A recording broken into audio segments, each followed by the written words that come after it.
So, having accepted that this menobelly is definitely a thing, I wanted to just go briefly into why that actually happens. Is it just my hormones? It's my hormones. Well, the answer is quite possibly it's to do with your hormones.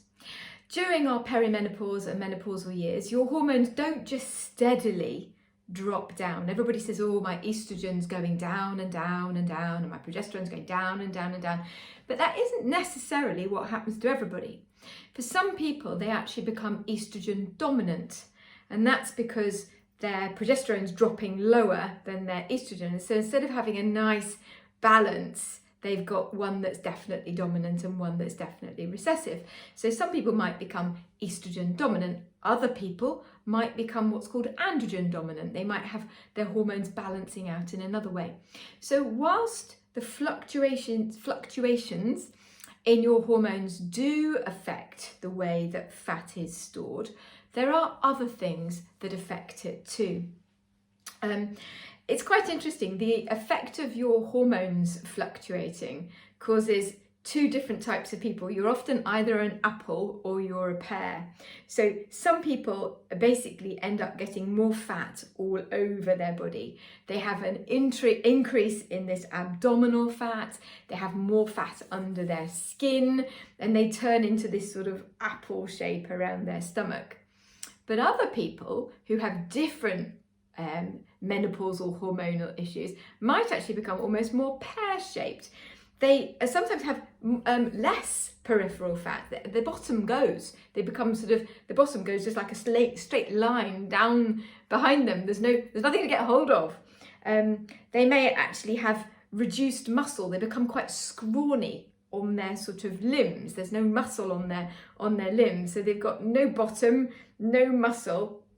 And so they actually have decreased peripheral fat, but what they have got is sitting around their stomach. So you might see two different types of shape of person, an apple shape and a pear person.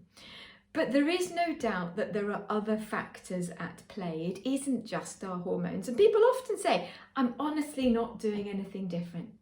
And then I say to you, walk down a busy town or high street on, I don't know, a Saturday lunchtime or a Thursday night, and you're really quite likely to see hordes of menopausal women, perimenopausal women, out for brunch, out for lunch, out on girls' nights, having gin club tastings, going for Prosecco's, empty, what do they call, bottomless Prosecco drinks, bottomless Prosecco brunches.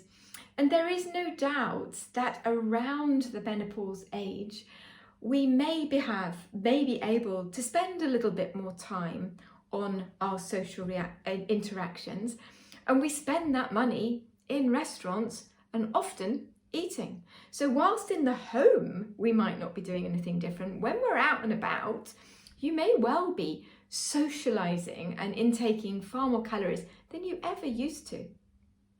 The other thing that often happens is that we just stop moving as much. So the reason that your muscle goes is because you're not actively generating muscle. And if you're not actively generating muscle, then your body doesn't need as much fuel in the form of calories to keep it going. So you keep putting the same amount of food into it, and it's not got the engine requirements to burn up that food. And then that gets transferred to fat, doesn't it? So yes, your hormones are a big part of this menopausal weight gain.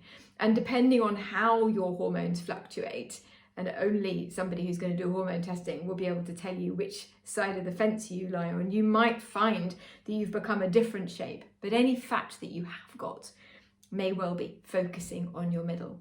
But it's often the other things that you're doing that will be contributing to that as well, such as eating out.